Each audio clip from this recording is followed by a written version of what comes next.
আজকে তৈরি করব সকলের পছন্দের খুবই লোভনীয় জলপাই আচার। আসসালামু আলাইকুম, আমি মেহনাজ। আশা করি সকলে ভালো আছেন এবং সুস্থ আছেন। প্রথমে জলপাইগুলো ভালোভাবে ধুয়ে নিতে হবে। কোনো ধরনের যেন ময়লা মাটি না থাকে সেদিকটা খেয়াল রাখতে হবে। ভালো করে হাত দিয়ে ধুয়ে নিয়েছি। এবার একটা পাত্রে দিয়ে দিচ্ছি গোটা জলপাইগুলো, দিয়ে এর মধ্যে স্বাদ অনুযায়ী লবণ আর হলুদের গুঁড়ো দিয়ে পানি দিয়ে এটি বয়েল হওয়ার জন্য রেখে দেব। অবশ্যই খুব বেশি পানি দেবেন না। এখানটায় 1.5 কাপের মধ্যে আমি পানি ব্যবহার করেছি। এবার জলপাইগুলো সেদ্ধ হওয়ার জন্য অপেক্ষা করছি। দেখেই বুঝতে পারছেন জলপাইয়ের কালার অলমোস্ট ডিফারেন্ট হয়ে গিয়েছে। এবার ঢাকনাটা উঠিয়ে এবার এটি ম্যাশ করে নেব। জলপাই এভাবে ম্যাশ করে নিলে একদম মিহি হয়, কোনো ধরনের গোটা দানা থাকে না। ম্যাশ করা হয়ে গেলে এবার আমি প্যানে দিয়ে দিয়েছি সাদা এলাচ, দারচিনি 1 টুকরো এবং শুকনা মরিচ, জিরা দিয়ে দিয়েছি গোটা, ধনিয়া এবং দিয়ে দিয়েছি 5 ফোড়ন। দিয়ে এবার ভালোভাবে কিছুক্ষণ একটু নেড়ে চেড়ে নেব। তারপর এর মধ্যে অ্যাড করে দেব 1 চামচ পরিমাণ সাদা সরিষা। ভালোভাবে নেড়ে চেড়ে নিতে হবে।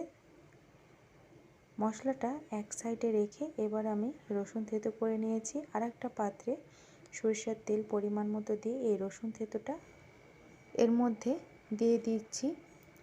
এখানটায় আমি গোটা 2টা রসুন ব্যবহার করেছি আর দিয়ে দিয়েছি শুকনা মরিচ। দিয়ে একটু নেড়ে চেড়ে নিয়ে যখন একটু গোল্ডেন কালার হয়ে এসেছে তখন এর মধ্যে ম্যাশ করা জলপাইগুলো দিয়ে দিয়েছি। দিয়ে ভালোভাবে নেড়ে চেড়ে নেব। আমি এখানটায় স্বাদ অনুযায়ী চিনি ব্যবহার করছি। আমি একটু টক আচারটা রাখতে চাচ্ছি জন্য চিনির পরিমাণটা কম ব্যবহার করেছি। আপনারা বেশি মিষ্টি পছন্দ করলে সে অনুপাতে এখানটায় চিনি ব্যবহার করবেন। আর যদি মনে করেন এখানটায় গুড় ব্যবহার করবেন সেটিও করতে পারেন। গুড় দিলে আচারের কালারটা বেশ সুন্দর আসে। আর যে মশলাগুলো ভেজে রেখেছিলাম সেটা ব্লেন্ডারে ব্লেন্ড করে নিয়েছি। সুন্দর একটা গুঁড়া তৈরি হয়ে গিয়েছে। অনেকক্ষণ নাড়ার পর যখন পানি শুকিয়ে এসেছে তখন এই মশলাটা দিয়ে ভালোভাবে নেড়ে চেড়ে নিয়েছি। অনবরত নাড়তে হবে যেন কোনোভাবে লেগে না যায়। যখন একবারে উঠে আসবে তখন এটা একটা পাত্রে ঢেলে নেব। আর বাকি যে মশলাগুলো ছিল সেগুলো দিয়ে ভালোভাবে এটা মিক্সড করে নিতে হবে। এতে করে ফ্লেভার এবং টেস্ট দুটোই অনেক সুন্দর আসবে। আর এটা সংরক্ষণের জন্য আপনারা অবশ্যই ভিনেগারটা ব্যবহার করবেন। সকলে ভালো থাকবেন। আল্লাহ হাফিজ।